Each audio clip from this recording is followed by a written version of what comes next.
مرتے وقت تو وہ کافر ہو گیا، اور وہ محدث تھا، بڑا محدث تھا، عالم تھا، خطیب تھا، کافر ہو گیا۔ مجھے احساس تھا کہ یہ کافر عالم، علم والا محدث کافر کیسے ہوا؟ تو میں اللہ سے دعا کرتا تھا، اللہ مجھے دکھا کہ وہ کافر کیوں ہوا اور کافر ہو کے وہ کیوں مرا۔ تو ایک دن وہ خواب میں دکھا کہ وہ جہنم کے عذاب میں مبتلا ہے۔ میں نے کہا سچ بتانا تو کافر ہو کے کیسے مرا؟ تو اس نے جواب دیا مجھے ایک ایسی بیماری لاحق ہو گئی تھی کہ جس کا علاج کسی کے پاس نہیں تھا۔ تو ایک عیسائی حکیم نے مجھ سے کہا اگر تو سال میں ایک مرتبہ شراب کا ایک کٹورا پی لیا کر تو تیری بیماری دب جائے گی، شفا تو نہیں ملے گا لیکن بیماری دب جائے گی، تکلیف کم ہو جائے گی۔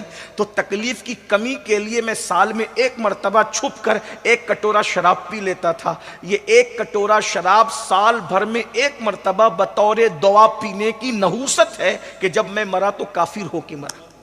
جو بطور دوا شراب کا ایک کٹورا بطور دوا پی رہا ہے سال میں ایک مرتبہ، تو اتنا بڑا محدث کافر ہو کے مر رہا ہے جو روز شراب پیتے ہیں، جو روز ایم ڈی کا نشہ لیتے ہیں، جو روز طرح طرح کے نشے میں مبتلا ہوتے ہیں، ان کا انجام کیا؟ اور یہ نشے کی لعنت ہے، بیوی کو مار رہے ہیں، طلاق کی شرح بڑھتی جا رہی ہے، شوہر بیوی کا حق ادا نہیں کر رہا ہے۔ جو لوگ نشے میں نہیں ہیں وہ بھی نشے میں ہیں، اس لیے کہ شراب کا نشہ بہرحال نقصان دہ، دولت کا نشہ بھی نقصان دہ ہے، جوانی کا نشہ بھی نقصان دہ، گناہوں کا نشہ، کوئی نشے کی اسلام اجازت نہیں دیتا۔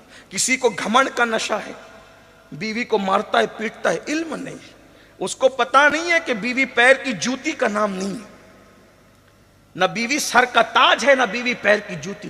ہم نے لڑکوں کو کہتے سنا ارے پیر کی جوتی تو ہے بیوی، جب چاہے اتار دیں گے، یہ اسلام نہیں ہے۔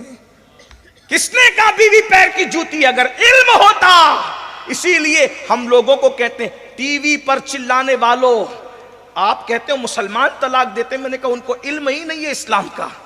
آپ چیک کر کے بتاؤ کتنے علماء نے ظلم کے طور پہ طلاق دیا ہے؟ نہیں بتا سکتے آپ کسی سچے عالم دین کا نام کہ اس نے طلاق دی ہو۔ بلکہ ابھی میں آپ کے سامنے آپ سنیں گے تو کچھ اوراق پلٹوں گا کہ علماء نے کس طرح زندگی گزاری بیویوں کے ساتھ، ان کا انداز کیا تھا زندگی گزارنے کا۔ بیوی کو مارا جا رہا ہے، سن لے بیوی پیر کی جوتی نہیں، نہ وہ سر کا تاج ہے۔ ہمارے مذہب میں یہ ہے اللہ نے بیوی کو انسان کی بائیں پسلی سے پیدا کی، ہر چیز کے لیے دائیں کو پسند کیا اور بیوی کی پیدائش کے لیے بائیں کو پسند کیا۔ حکمت یہ ہے کہ بائیں طرف دل ہوتا ہے، دل، اور پھر اللہ نے سر کی ہڈی سے نہیں، پیر کی ہڈی سے نہیں، مضبوط ہڈیوں سے نہیں، انسان کی ہڈیوں میں سب سے کمزور ہڈی کوئی ہے تو وہ پسلی کی ہڈی ہے۔ اللہ نے عورت کو سب سے کمزور ہڈی سے پیدا کیا۔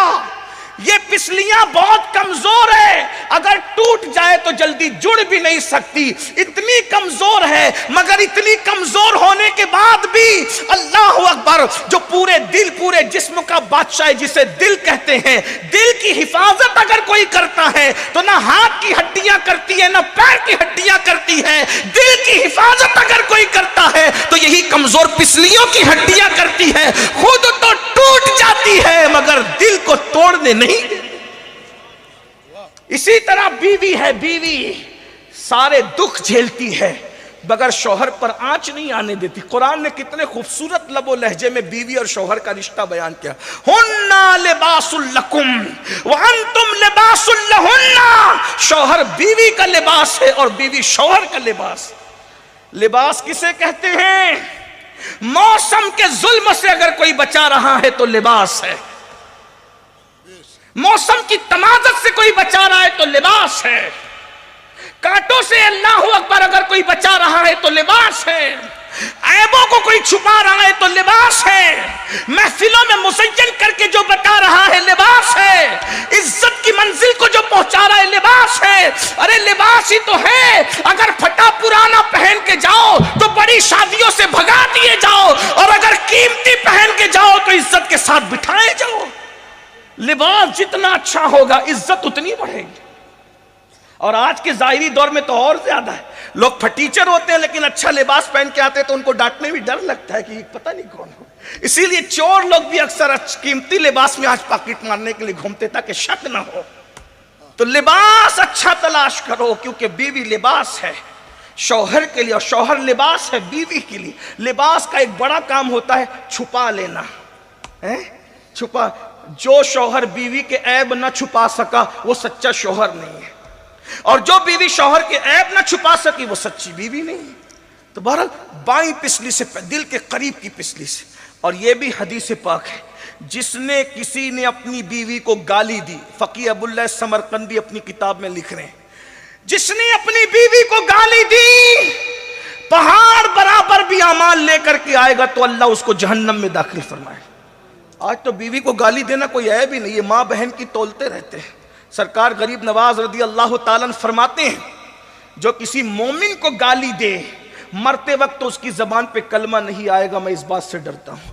عام مومن کو گالی دو تو مرتے وقت کلمہ نہیں آئے، شریک حیات کو کوئی گالی دے، وجہ علم نہیں. اللہ کے رسول نے جان کے دشمنوں کے لیے دعائے ضرر نہیں فرمائی. دعائے ضرر کا مطلب سمجھتے ہیں؟ ہلاکت کی دعا. میں بد دعا نہیں کہہ رہا ہوں، میں بد دعا نہیں. ہمارا مسلک سراپا ادب ہے، ہم نبی کے لیے بد دعا کے الفاظ نہیں کہتے، اور یہ فکر ہمیں امام اہل سنت نے عطا فرمائی. ہم فکر رضا کے وارث ہیں، فکر رضا ہماری محافظ ہے، اس لیے ہم بہت تول کر بولنا چاہتے ہیں اور دعا کرتے ہیں کہ اللہ ہماری زبانوں کی حفاظت فرمائے. ہاں ہاں. اور یاد رکھیے، ہم جب بھی منبر پر آتے ہیں تو کوئی ضروری نہیں ہے کہ ہر کہنے والے کی بات کی ہم تصدیق کریں. ہماری تصدیق ہر منبر پر اسی بات کی ہے جو شریعت مطہرہ کی حدوں میں ہے، اور جو شریعت کی حد میں بات نہیں کہی گئی ہم اس سے بیزار. کہیں کسی منبر پر اگر شریعت کی حد سے بات باہر ہوئی ہم اس کے معید نہیں ہیں، نہ ہم اس کے ذمہ دار ہیں. یہ بات یاد رکھنا. دعائیں ضرر نہیں فرمائی جسے لوگ بد دعا کہتے ہیں. ہم نبی کے لیے کسی چیز کو بد نہیں کہتے. بات سمجھ میں آتی؟ اس لیے کہ ان کی کوئی چیز بد ہے ہی نہیں، وہاں بد کی گنجائش ہی نہیں ہے، وہاں تو سب حسن ہی حسن ہے. جتنا حسن تھا انہیں عطا کیا، اور جو حسن نہیں تھا انہیں نہیں عطا کیا. یہ حضور کی شان ہے صلی اللہ علیہ وسلم. تیرے تو وصف عیب تناہی سے ہے بری، حیران ہوں میرے شاہ میں کیا کیا کہوں تجھے. میری قوم کے جوانوں بیویوں پہ ظلم کرنے والوں، انہیں مارنے والوں، انہیں پیٹنے والوں، دھیان سے سن لو، تندان شہید کرنے والوں کے لیے ہلاکت کی دعا نہیں کی. اللہ کے رسول صلی اللہ علیہ وآلہ وسلم کا خون گرایا گیا، ہلاکت اور تباہی کی دعا نہیں کی. حضور کو زخمی کر دیا گیا، حتیٰ کہ حضور کے مقدس چچا کا کلیجہ چبانے والوں نے کچا کلیجہ چبایا. حضور نے ان کے لیے بھی ہلاکت کی دعا نہیں کی. حضور علیہ السلام نے سگے چچا کے قاتل کے لیے بھی ہلاکت کی دعا نہیں کی. لیکن ایک خاتون آ کر کے عرض کرتی، آقا میرا شوہر مجھے مارتا ہے، تو میں اس سے میرا نام لے کے کہنا کہ اب وہ نہ مارا کرے. شوہر سے کہا، حضور نے کہا نہیں مارنا، پھر مارا. پھر آگے کہتے حضور اس نے پھر مارا. اپنی چادر دی، یہ میری چادر ثبوت کے طور پہ لے جا کہنا. حضور نے منع کیا مت مارنا، تو اس نے چادر دیکھ کے بھی پھر مارا. اس کا نام حارث تھا. ہاتھ اٹھایا اور دعا کی، اللہ حارث کو ہلاک کر دے، حارث کو برباد کر دے، حارث کو تباہ کر دے. محدثین کہتے ہیں یہ صرف حارث کے لیے ہلاکت کی دعا نہیں ہو رہی ہے، ہر اس کمبخت کے لیے ہلاکت کی دعا ہو رہی ہے جو اپنی بیوی پہ ظلم کرتا ہے. اگر آج ہمارے گھر میں برکت نہیں ہے تو اس کی ایک وجہ بیوی پہ ظلم بھی ہے. کچھ عورتیں بھی شوہر پہ ظلم کر رہی ہیں، لیکن شوہر آج کل زیادہ ظلم کر. ظلم کی مختلف شکلیں. نمبر ایک، ہمارے لیے بیوی کے حق میں یہ بات کہی گئی تھی جو تم کھاؤ وہ ان کو کھلاؤ. آپ تو روز ہوٹل میں کھا رہے اور بیوی کے لیے کیا ہے؟ آپ تو 5-5 ہزار کی جنس خرید رہے اور بیوی کے لیے کون سی قیمت کا کپڑا ہے؟ ظلم ہے.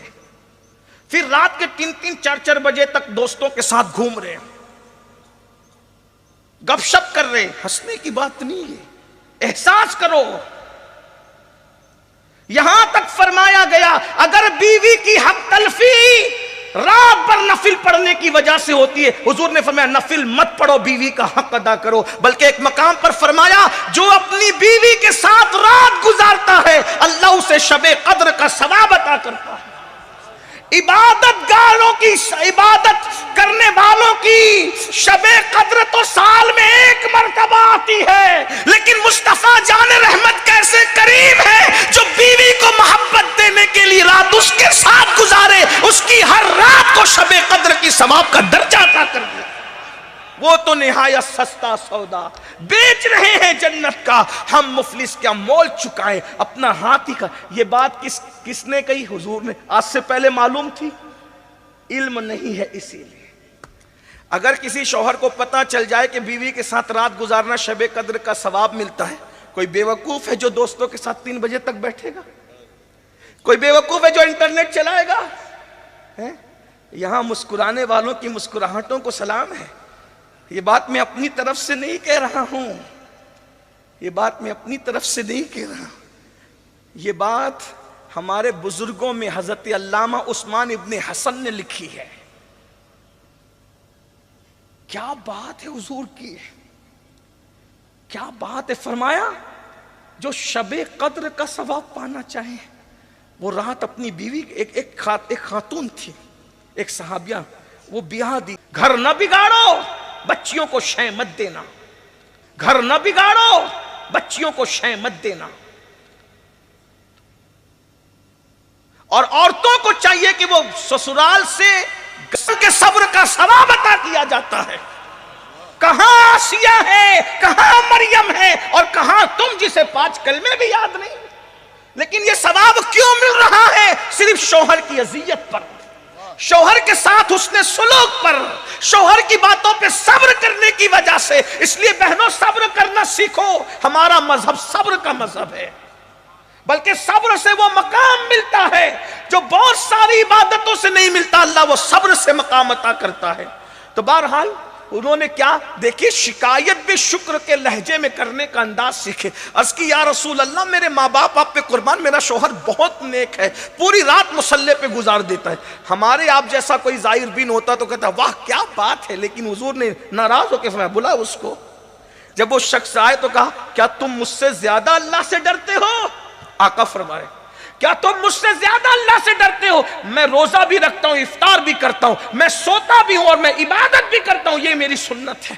فرمایا اپنی بیوی کے ساتھ رات گزارو, پوری رات مصلے پہ نہ گزارو. یہ حضور علیہ السلام نے. ایک بات میں عرض کروں بہت معذرت کے ساتھ, یہاں ایسا نہیں ہوگا راجستھان میں, لیکن چونکہ ہم آپ کی دعاؤں سے پورے ہندوستان جاتے ہیں, آج شادی شدہ عورتیں ناجائز تعلقات کرتی ہوئی دیکھی جا رہی ہے. اس کی سب سے بڑی وجہ یہ ہے کہ شوہر بیوی کو نہ ٹائم دے پا رہا ہے نہ پیار دے پا رہا ہے. یہ بڑی وجہ ہے. پہلے لوگ غربت کی وجہ سے ایسا کرتے تھے اور اب لوگ خواہشات کی وجہ سے ایسا کرتے ہیں. سیریلوں کا دور ہے, فلموں کا دور ہے. اب حضور علیہ السلام کے بارے میں ہم نے جب سیرت پڑھی, بہت پڑھا لکھا تو نہیں ہوں لیکن جتنا سیرت پڑھی میں نے دیکھا, حضور علیہ السلام نے زندگی کا کوئی سفر بیویوں کے بغیر نہیں کیا. حتیٰ کہ جنگ کا سفر بھی کیا تو اپنی بیویوں کو ساتھ میں لے کے گیا. حضور کا کوئی سفر بیویوں کے بغیر نہیں ہے. امام احمد ابن حنبل رضی اللہ تعالیٰ کی بیوی رات میں انتقال کرتی ہے, دوسری رات آنے سے پہلے آپ دوسری بیوی سے نکاح کرتے اور فرماتے ہیں ایک رات بھی میں بیوی کے بغیر اس لیے نہیں رہ سکتا کہ کہیں شیطان اپنا کام نہ کر جائے. اور یہاں تو بیویوں کے بغیر پوری رات گزار رہے ہیں, بلکہ کہیں اور بھی گزار رہے ہیں. تو بات سمیٹتے ہوئے, میں نے پہلے ہی کہا تھا سردی کا موسم میں خیال کروں گا, میں سمیٹ رہا ہوں بات کو. اگر بیوی ستائے, منہ چلائے, پہلی بات تو یاد رکھنا مجھے کسی کی بیوی ایسی نظر نہیں آتی جو منہ نہ چلائے. اگر کوئی کہے کہ میری بیوی نہیں چلاتی تو میں اس کی بات پہ یقین نہیں کر سکتا. اس کی وجہ بتاؤں, جناب خلیل اللہ کی بیوی بھی ان کے ساتھ منہ چلا رہی ہے. حدیث ہے, مصنف ابن عبدالرزاق میں حدیث موجود ہے کہ حضرت سارہ نے جب حضرت ابراہیم خلیل اللہ کے ساتھ بحث کی اور ان کے ساتھ کچھ باتیں کی تو حضرت خلیل اللہ نے عرض کی مولا میرے اللہ, یہ سارہ میرے ساتھ اس طرح زبان چلا رہی ہے مولا. تو اللہ نے فرمایا ابراہیم تمہیں نہیں پتا کہ ہم نے عورت کو ٹیڑھی پسلی سے پیدا کیا ہے, جب تک اس کے دین میں خرابی نہ آئے اس سے چشم پوشی کرتے رہو اور اس کو نظر انداز کرتے رہو۔ ابھی آپ نے مفتی صاحب کی بلا سے، مفتی اعظم راجستھان سے، حضرت ام کلثوم اور سیدنا فاروق اعظم کا ذکر سنا۔ ایک مرتبہ سیدہ ام کلثوم سیدنا فاروق اعظم سے بحث کر رہی۔ ایک صاحب، وہ بھی کون؟ حضرت جابر ابن عبداللہ انصاری، ان کی بیوی کی شکایت لے کر کے وہ فاروق اعظم کے پاس آئے، اور شکایت کیا تھی پتہ ہے؟ اگر حدیث میں یہ الفاظ نہ آتے تو شاید میں بیان نہ کر۔ مصنف کی طرف آپ دیکھیں، اب حضرت علامہ عبدالرزاق نے اپنی مصنف میں لکھا، جابر یہ شکایت لے کر آئے، امیر المومنین میری بیوی مجھ پہ شک کرتی۔ اندازہ کریں آپ، کون لوگ؟ جن کے تقدس پر فرشتے بھی حیرت زدہ، جن کا تزکیہ مصطفیٰ جان رحمت نے نگاہوں سے فرمایا۔ حضرت بھائی شک کرنے والے کو کا علاج کیا ہے؟ لوگ کہا کرتے ہیں ایسا کہ شک کا علاج تو کسی کے پاس نہیں، اور شک کی بات آپ سمجھ گئے نا کہ میں کیا کہنا چاہتا ہوں۔ راجستھان والے بھی شک کا مطلب سمجھتے ہیں نا۔ شک کرتی ہے بیوی، بہتوں پر ہوتا ہے شک، اور خوبصورت لوگوں پر تو زیادہ ہوتا ہے۔ بیویاں شک کرتی ہیں۔ اللہ اکبر! شکایت لے کر کے آئے ہیں جابر ابن عبداللہ انصاری، کہتے ہیں کہ امیر المومنین میری بیوی مجھ پہ شک کرتی ہے۔ آپ نے فرمایا او تجھ پہ شک کرتی ہے تیری بیوی؟ یہاں ہمارے گھر کا حال یہ ہے کہ ہماری بیوی بھی کم و بیش کچھ ایسی ہی ہے۔ چونکہ فاروق اعظم کی بات ہے تو میں حدیث کا من و ان جملہ بیان نہیں کر رہا ہوں، لیکن اس کو بہت ادب کے پردے میں آپ کے سامنے کہ ہمارا بھی معاملہ کم و بیش کچھ ایسا ہی ہے۔ تو وہاں حضرت عبداللہ ابن مسعود موجود تھے، انہوں نے کہا امیر المومنین وہ ایسا کہہ رہے ہیں، آپ ایسا کہہ رہے ہیں، تو آپ نے نہیں سنا کہ حضرت ابراہیم خلیل اللہ نے اللہ سے عرض کیا کہ اللہ سارا ایسا کرتی ہے؟ تو اللہ تبارک و تعالیٰ نے فرمایا کہ ہم نے اس کو ٹیڑھی عورت کو ٹیڑھی پسلی سے بنایا، سیدھا نہیں کرنا اس کو، ہم نے ٹیڑھی پسلی سے بنایا، عورت کو سیدھا کرنے کی کوشش مت کرنا۔ اور سیدھا کرنا کیا ہے؟ طلاق ہے۔ توڑ دو گے یعنی سیدھا کرنے کی کوشش، توڑ دو، توڑنا کیا ہے؟ طلاق ہے۔ سیدھا کرنے کی کوشش مت کرنا ورنہ توڑ دو گے، یہ توڑنا طلاق ہے۔ اللہ نے ان کو ٹیڑھی پسلی سے بنایا ہے، ان کو ویسے ہی رہنے دو، چشم پوشی کرتے رہو، گزارا کرتے رہو، نباہ کرتے رہو۔ فاروق اعظم کہتے ہیں ابن مسعود اللہ نے تجھے عقل کامل عطا فرمائی ہے۔ اور جو عورت کی یا بیوی کی گستاخی پر، بے ادبی پہ صبر کرے، دو باتیں پیش کر کے بات پوری کر رہا ہوں۔ بہت بڑا نام ہے ولایت کی دنیا میں، آج کل طلاق بہت ہو رہی، سالن میں نمک زیادہ ہوا تو طلاق، بیوی نے بات نہیں مانی، طلاق بھول جاؤ۔ نوجوانوں طلاق، اور کیا سوچتے ہو؟ ارے اتار کے پھینکو اس کو، اس سے اچھی ملے گی۔ یاد رکھنا اللہ کے رسول فرماتے ہیں کما تدین و تدان، جیسا کرو گے ویسا بھرو گے۔ اگر کسی پہ ظلم کر کے طلاق دی تو جو دوسری آئے گی پورا پورا بدلہ لے گی، اس کو کیا کرو گے؟ یاد رکھنا۔ اور جس کی زندگی سے کھیل رہے ہو نا طلاق دے کر، آقا نے تو یہاں تک فرمایا جس نے چڑیا کی زندگی سے کھیلا ہوگا پہاڑوں جیسی نیکیاں لائے گا پھر بھی جہنم میں جائے گا۔ جو عورتوں کی زندگی سے کھیلے، سوچو تو صحیح۔ طلاق دے رہے ہو، کیا دو گے؟ جہیز واپس کرو گے، مہر واپس کرو گے، عدت کی رقم واپس کرو گے، اور دولت کے نشے میں ہوگے تو چند لاکھ روپے بھی واپس کر دو گے، دے دو گے۔ رقم پر لوگوں کی آبرو کو تولنے والوں یاد رکھنا، سب کچھ لوٹاؤ گے، کیا اس کا شباب جو تم نے چوسا ہے کیا وہ شباب بھی لوٹا سکو گے؟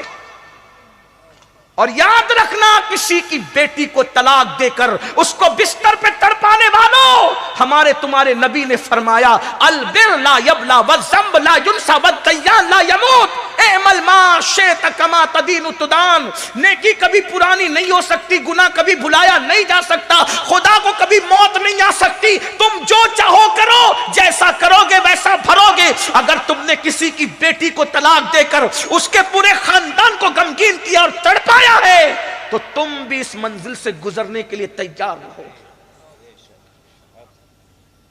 کسی کا داماد بنتے وقت یہ سوچ لینا کہ میرا بھی کوئی داماد بنے گا. داماد بن کر کے بہت موچوں پہ تاؤ دیتے ہو. کسی کا شوہر بننے سے پہلے یہ بھی سوچنا کہ میں بھی بیٹی کا باپ بنوں گا اور میرا بھی کوئی داماد ہوگا. کھیل بنا رکھا ہے، سب تماشا بنا رکھا ہے. اللہ کے رسول علیہ الصلوۃ والتسلیم نے تسبیح اور مصلی کی بنیاد پر، داڑھی اور ٹوپی کی بنیاد پر کسی کو اہم نہیں قرار دیا. داڑھی، ٹوپی، تسبیح، مصلی کی اہمیت اپنی جگہ ہے، لیکن آقا فرماتے ہیں تم میں سب سے بہتر وہ ہے جو اپنی بیوی کے ساتھ اچھا سلوک کرتا ہے، اور میں تم سب میں بہتر ہوں کہ میں اپنی بیویوں کے ساتھ تم سب سے زیادہ اچھا سلوک کرتا ہوں. غور کیجئے، ایک ہستی ہے ولایت کی دنیا میں بہت بڑا نام ہے، سیدی احمد کبیر رفائی. سرکار غوث پاک نے فرمایا احمد کبیر معرفت کا سمندر ہے. سمندر، غوث پاک جس کو معرفت کا سمندر کہہ دے وہ کیا ہستی ہوگی. اور پھر ہمارے مسلک میں تو یہ بات بالکل مشہور ہے، بار بار آپ نے سنا ہوگا علماء سے کہ جب مدینہ منورہ جا کر کے آقا کے مواجہ میں پہنچ کر کہا السلام علیکہ یا جدی، تو قبر انور سے جواب آیا وعلیکہ السلام یا ولدی، اے میرے بیٹے تجھ پہ بھی. تو کہا حضور مصافحہ کرنا چاہتا ہوں. تو ہمارے بزرگوں نے فرمایا احمد کبیر رفائی کے لیے حضور نے اپنے ہاتھ قبر انور سے باہر نکال دی. یہ ہے سیدی احمد کبیر رفائی، سلسلہ رفائیہ کے بانی ہے، مقام غوثیت پر فائز ہے. اتنے بڑے بزرگ ہیں، مگر اب سنو، ان کا ایک مرید تھا. اس مرید نے خواب دیکھا کہ مرشد سیدی احمد کبیر رفائی مقام صدیقیت پر فائز ہو گئے. مقام صدیقیت، اور صدیقیت کا مقام نبوت کے مقام کے بعد ہے. صدیقیت کے اوپر نبوت ہے اور نبوت کے بعد صدیقیت ہے. دونوں کے بیچ میں کوئی اور مقام نہیں ہے. شہادت اس کے بعد ہے، ولایت اس کے بعد ہے، نبوت کے بعد صدیقیت ہے. اسی لیے ہم کہتے ہیں جب نبوت کے بعد قرآن نے بھی صدیقیت کو رکھا ہے تو پھر صدیق اکبر کی افضلیت سے انکار کا کیا معنی ہے. قرآن بھی کہتے ہیں انعم اللہ علیہم من النبیین والصدیقین. نبوت کی بات، اسی لیے ہمارے دادا مرشد حضور محدث اعظم کے چوچوی رحمت اللہ علیہ یوں کہتے ہیں مرتبہ حضرت صدیق کا یہ ہے سید، ہر فضیلت کے وہ جامع ہیں نبوت کے سوا. اگر لوگ الگ الگ بولی بولنے پر آ جائیں تو کسی کی نہ ماننا، اپنے اسلاف کے نقش قدم پر رہنا. یہ میرا عنوان نہیں ہے لیکن بات میں نے اشارے میں عرض کر دی. کوئی بھی بولنے کے لیے آئے تو اس کو تولو اسلاف کی بولی پر. جس کی بولی اسلاف کی بولی سے ملتی ہے اسی کو قبول کرو، اور جس کی بولی اسلاف کی بولی سے نہیں ملتی اس کی گفتگو کو دیوار پہ مار دو. کیونکہ ہمارا مسلک ہے تیرے غلاموں کا نقش قدم ہے رائے خدا، وہ کیا بہک سکے جو یہ سراغ لے کے چلے. نئی نئی بات لانے والوں کو ہم کیا قبول کریں. اسلاف تو کہہ چکے، جو کہنا تھا کہہ چکے اسلاف. بہرحال تو مرید نے دیکھا کہ پیر صاحب مقام صدیقیت پر فائز ہے، صدیقیت کا مقام. لیکن مرید کی ہمت نہیں ہوئی کہ پیر کو اپنا خواب بیان کر سکے. پہلے کے مرید لوگ کیا ادب کرتے تھے. پیر کی شان میں خواب دیکھا ہے لیکن حوصلہ نہیں ہے کہ پیر کو اپنا خواب بیان کر سکے. آج تو ہم مریدوں کو پیر صاحب سے مذاق کرتے دیکھ رہے. اندازہ فرمائیں کیا دین آ گئے. اماموں سے مذاق، علماء سے مذاق، مشائخ سے مذاق. کیا حوصلہ ہے قوم کا آج. بہرحال لیکن وہ پیر بھی کون تھا. ہائے ہائے ہائے، جسے دنیا احمد کبیر رفائی کہتی ہے. کیا تربیت تھی ان لوگوں کی جو پیروں کا اتنا ادب کرتے ہو اور رسول اللہ کا کتنا ادب کرتے ہوں. ہمت نہیں ہوئی کہ پیر کو بیان کر سکے کہ میں نے خواب دیکھا. نہیں بیان کر سکا. ایک دن وہ خانقاہ میں آیا تو دور سے ایک منظر دیکھا اس نے. خانقاہ میں یہ منظر کیا کہ کوئی نہیں ہے خانقاہ میں. حالانکہ حضرت کی خانقاہ میں ہزاروں لوگ آتے تھے واعظ سننے کے لیے، ہزاروں کی تعداد میں. حضرت کا بہت بڑے واعظ تھے آپ اپنے زمانے کے. ہزاروں لوگ واعظ سنتے تھے. آج انٹرنیٹ پر چند ہزار لوگ کسی کو دیکھ لیتے تو زمین پہ قدم نہیں رکتے ہمارے. لیکن ہمارے بزرگوں کو بغیر انٹرنیٹ کے اس زمانے میں ہزاروں لوگ سنا کرتے تھے. یہ ہمارے بزرگ لوگ تھے. ہم ان کے پیچھے ہر اعتبار سے پیچھے، اللہ کرے ہمیں ان کے خیرات مل جائے، ان کا صدقہ مل جائے۔ تو سیدی احمد کبیر رفاعی رضی اللہ تعالیٰ عنہ کی خانقاہ اتفاق ہے کوئی نہیں ہے، ایک خاتون ہے جو سیدی احمد کبیر رفاعی کو مار رہی ہے اور آپ نے اپنی گردن جھکا لی ہے۔ ام عبیدہ میں یہ کون کر سکتا تھا؟ خانقاہ ام عبیدہ میں یہ کون، کس کی ہمت تھی جس سے ملاقات کے لیے خضر علیہ السلام تشریف لائیں، جن کے لیے حضور کے ہاتھ قبر انور سے باہر آ جائیں، جن کے لیے رسول اللہ کا سلام آئے قبر انور سے، اس کے لیے ہمت کون کر سکتا؟ مرید رک گیا، قدم ٹھہر گئے، ہمت نہیں ہوئی کوئی آگے بڑھنے کی، لیکن دیکھتا رہا کہ حضرت کے ساتھ یہ ہو رہا ہے۔ حضرت خاموش صابر اور شاکر بنے کھڑے ہیں۔ مارنے والی مار کر چلی گئی، اور جب خون وغیرہ گردن سے نکلنے لگا، جسم زخمی ہو گیا، جب وہ چلی گئی تو مرید آیا اور آنے کے بعد عرض کیا، حضور اگر میں صحیح پہچان سکا ہوں تو جو آپ کی شان میں بے ادبی کر رہی تھی، کیا وہ میری پیرانی امی نہ تھی؟ پیرانی امی نہ تھی وہ؟ مرشد نے کہا ہاں بیٹا، تو نے صحیح دیکھا کہ وہ میری بیوی تھی جو میرے ساتھ یہ سلوک کر رہی تھی، میری بیویوں میں سے ایک بیوی تھی جو میرے ساتھ یہ سلوک کر رہی تھی۔ اب مرید کا جذبہ، وہ بھی ایسا مرید جو خواب بیان کرنے کی ہمت نہ رکھے، مرید نے کہا حضرت جو آپ کے ساتھ ایسا ظلم کرے کہ آپ پہ ہاتھ تک اٹھا دے، آپ پہ ظلم کرے، آپ اس کو گھر سے نکال کیوں نہیں دیتے؟ آپ اس کو طلاق کیوں نہیں دیتے؟ اس کو گھر سے باہر کیوں نہیں کر دیتے؟ مسکرا کے کہتے بیٹا محسنوں کو گھر سے باہر نہیں نکالا جاتا، احسان کرنے والوں کو گھر سے باہر نہیں نکالا جاتا، طلاق نہیں دیا جاتا۔ کہا حضور یہ بھی کوئی محسن ہے، یہ بھی کوئی احسان کرنے والی ہے، یہ تو آپ کے ساتھ بدتمیزی اور بے ادبی کر رہی ہے۔ فرمایا بیٹے چند دن پہلے تو نے جو خواب دیکھا نا کہ تیرا پیر مقام صدیقیت میں فائز ہو گیا، وہ نفلی روزے اور نفلی نمازوں کی وجہ سے نہیں، یہ اس طریقے کی بدتمیزی کرتی ہے اور میں صبر کرتا ہوں، اسی کی برکت سے اللہ نے مجھے مقام صدیقیت عطا فرما دیا۔ یہ ہے اللہ، یہ وہ علم والے لوگ تھے۔ ایک مرتبہ حضرت سیدنا شفیق بلخی، ان سے کسی نے کہا آپ اپنی بیوی کو طلاق دے دے کہ بہت بد اخلاق ہے۔ وہ بد اخلاق ہے نا، میں تو اخلاق مند ہوں۔ بد اخلاق کے ساتھ اخلاق سے پیش آنا، اسی کو تو اخلاق کہتے ہیں۔ ارے تو مرا ملا بگو یا میں تورا حاجی بگو، یہ تو اکول ہو گیا نا۔ وہ مسکرا رہے تو آپ بھی مسکرا رہے، وہ گفٹ دے رہے تو آپ بھی گفٹ دے رہے۔ یار یہ اخلاق نہیں ہے کہ وہ گفٹ دے تو آپ بھی گفٹ دے، وہ مسکرائے تو آپ بھی مسکرائے۔ اخلاق تو یہ ہے وہ ظلم میں آگے بڑھتے رہے، آپ حسن سلوک میں آگے بڑھتے رہے۔ یہ اخلاق تو یہ ہے نا اخلاق۔ اور جو بیوی کے ساتھ اخلاق سے پیش نہیں آ سکتا، پھر وہ کس کے ساتھ اخلاق سے پیش آ سکتا ہے؟ اس لیے سب سے زیادہ ناپسندیدہ کام طلاق ہے۔ طلاق پہ کنٹرول کرو اور بیوی کے ساتھ نباہ کی کوشش کرو۔ اور آقا فرماتے ہیں صلی اللہ علیہ وآلہ وسلم، سردی کا خیال کرتے، آخری حدیث پڑھ رہا ہوں مفہوم کے طور پہ، آقا فرماتے ہیں عورت اگر صبر کرے شوہر کے ظلم پر تو مریم اور آسیہ کا ثواب پاتی ہے، اور شوہر صبر کر لے بیوی کے ظلم پر تو اللہ اسے صبر ایوب کا ثواب عطا فرماتا ہے۔ یہ اسلام ہے۔ لیکن یہ سب باتیں کب سیکھو گے؟ جب پڑھو گے، قرآن پڑھو، حدیث پڑھو، سیرت النبی پڑھو، میرے آقا کی سیرت طیبہ پڑھو، آقا کریم صلی اللہ علیہ وآلہ وسلم کی ازدواجی زندگی پڑھو۔ کب تک سیریل دیکھ کر کے زندگی جینا سیکھو گے؟ اگر زندگی جینا سیکھنا ہے تو مصطفیٰ جان رحمت کی زندگی دیکھ کر کے جینا سیکھو، تب پتہ چلے گا کیا زندگی تھی حضور علیہ السلام کی۔ اتنا یاد رکھنا، ام المومنین سیدہ عائشہ صدیقہ کہتی ہیں جب میں بیمار پڑ جاتی تھی اور کام کرنے کے قابل نہ رہتی تھی تو حضور علیہ السلام میرے حصے کے کام کر لیا کرتے تھے، حتیٰ کہ گھر کی صفائی تک، حتیٰ کہ آٹا گوننا مجھے نہیں آتا تھا تو حضور مجھے آٹا گون کر دیتے تھے اور میں روٹی پکاتی تھی۔ یہ حضور کے گھر کا ماحول تھا۔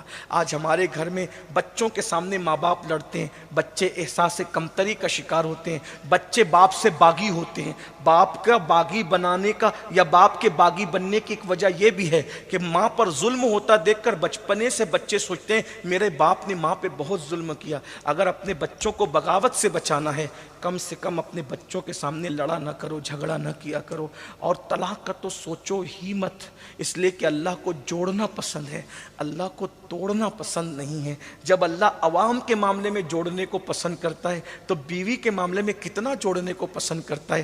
ہماری جماعت کے ایک مفکر نے کہا تھا، جو طلاق دیتے ہیں وہ کبھی مرد نہیں ہوتے، بلا عذر شرعی طلاق دینے والے کبھی مرد نہیں ہوتے، مرد وہ ہوتے ہیں جو بیوی سے نباہ کرنا جانتے۔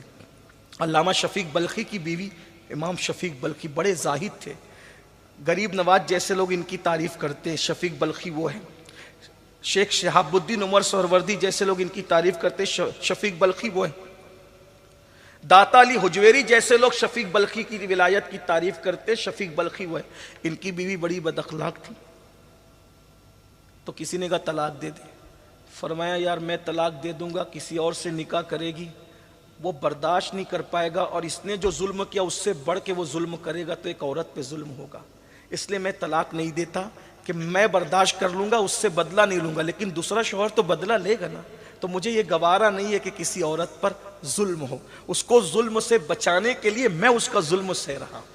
یہ اللہ والے لوگ تھے، یہ ان کی فکر تھی، یہ ان کی سوچ، یہ فکر علم سے آتی، اللہ کے خوف کی وجہ سے آتی، اللہ کی خشیت کی وجہ سے آتی۔ آئیے ہم اس طرف آتے ہیں، اللہ تبارک و تعالی ہم سب کو توفیق عطا فرمائے۔ اپنے بچوں کو ڈاکٹر، ٹیچر، انجینئر سب بناؤ، لیکن سب سے پہلے جتنا علم حاصل کرنا ایک مسلمان کے لیے فرض ہے، غسل و وضو، نماز، کیا بولنا ایمان ہے، کیا بولنا کفر ہے، کیا بولنا جائز ہے، کیا بولنا ناجائز ہے، یہ ساری چیزیں اپنے بچوں کو سکھانے کی کوشش کرو۔ اللہ تعالیٰ سب سے پہلے مجھے آپ سب کو عمل کی توفیق عطا فرمائے۔